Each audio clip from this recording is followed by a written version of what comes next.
Hello, my name is Jiri Benedikt and this is Chart Tinder.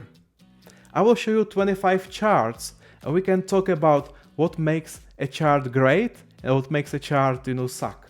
So this will help you make amazing, effective and visually attractive charts to impress your boss and your clients. So let's get started. First chart is a pie chart. Yeah, but I'll give it a thumbs down.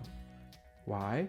Sometimes pie charts are not the best way how to show the information, because here these are monthly sales figures, but you cannot really see the trend.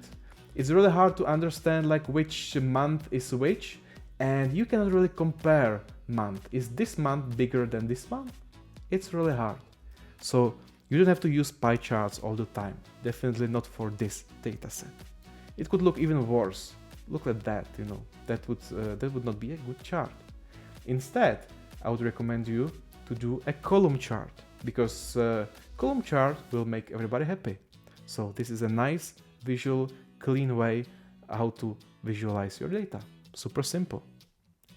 Pie charts are good sometimes as well, especially if you are showing something like a share, like here, market share of web browsers. There is a pizza slice rule, which says there should be no more than 8 slices in your pie, and ideally this is good for data where the pies are different sizes, so they are easy to compare. Also, as you can see, I put the labels here just next to each slice, so it's very easy to read and understand. Line charts are great as well, but definitely not for this dataset. It's number for employees, and each data point here, each category is one office. And line chart implies that there is a time series, there is some story, there is some development. But it's not in this case, these offices are independent of each other, there is no timeline. So don't use line charts for non-timeline data, okay? Instead, once again, use a old and beautiful column chart. You can use line charts for some data, especially on levels, let's say prices or a temperature in this case, So here is very nice timeline of a temperature, or maybe stock prices and other stuff. Now let's look another column chart. This time it's not so easy to say if it's good or not. It's nice and easy. You can see the trend, but it can be quite hard to say like what's the figure in August, what's the actual figure, and is it better or lower than in November. So this one doesn't provide all the details, but maybe for a CEO or a director that's enough to see the trend.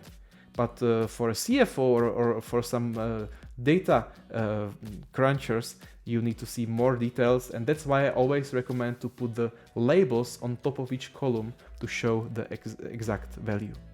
So beautiful chart. Now the same data set, but very common mistake. Sometimes you know your data so well that you forget about these details. And in this chart, people will ask you, hey, I can't read it, like, could you read it for me? You don't want this to be asked by your CEO. So don't forget about nice, legible axes and letters. The next chart is customer claims. And oh my God, that is striking increase of customer claims. Can you see that? We are in trouble. Or are we? This is what is called a truncated axis. It doesn't start at 0, but at 100. And in January, that means in January it's 101 claim, and this is 112, which is not such a dramatic increase as this chart suggests. So never use truncated axis, maybe except in stock prices, where is somehow a tradition to use that. But don't use it, because it can be seen as a manipulation and showing the trend bigger than it actually is. Because this is the trend, in fact. It's not so big increase. Sometimes people forget about another thing. Look at this chart. Do you know what it means? Me neither. Why? Because there are no axis labels.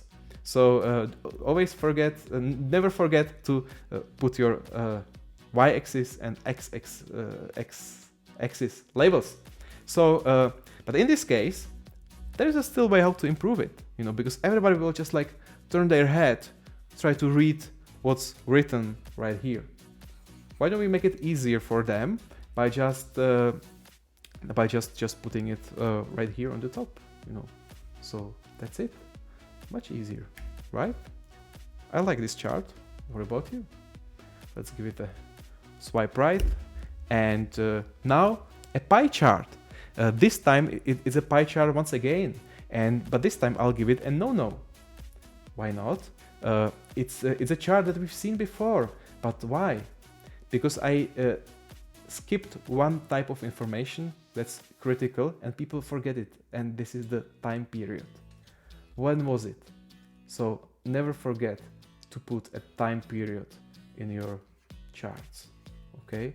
Otherwise people will, actually it's 2021, otherwise people will ask you for that.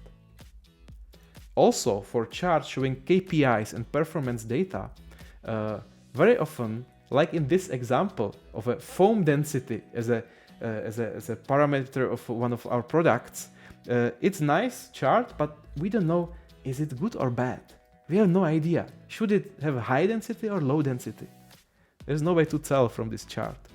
So I always suggest make it very, very clear what's good and what's not good. This is much better, you know, because you can see what's in spec, what is the tolerance, and what is outside, what's a defective, which can be defective because it's too dense or because it's not dense enough. So this is always put like this style of visualization, green and red, what's good and what's not good. Look at this chart. What is the question that everybody in the world will ask when they see it? Yes, you're right. The question is, what happened in June, you know, with our customer satisfaction? So it's a good idea to actually answer the question directly into the chart as a highlight, as an annotation, especially if you are not present, if you are just sending these numbers to people to read it themselves. In that case, I also suggest to include headlines like that, like in a newspaper, which in one sentence summarize what the sentence, the story the chart is telling. Okay, like here, you know, it increases, we had some problems, and now we're fine. So that when somebody reads your report, he can flip through the pages, just read the headlines, and if they want, they can go into the detail and see the chart and maybe look into it. Okay, so some people, some companies actually put the punchline on the bottom. That's obviously correct as well. So we've seen a lot of charts so far. So that's the very last chart. So never forget, you know, what are your axes. Never forget explaining what's on your chart. You know, label it clearly, make it legible, and make sure the chart tells a story, and make it understandable what is good and what is bad. If you do that, just believe me, your charts will be better. And if your charts will be better, your boss will like you more and your client as well. So I hope this was useful for you, and thanks for watching.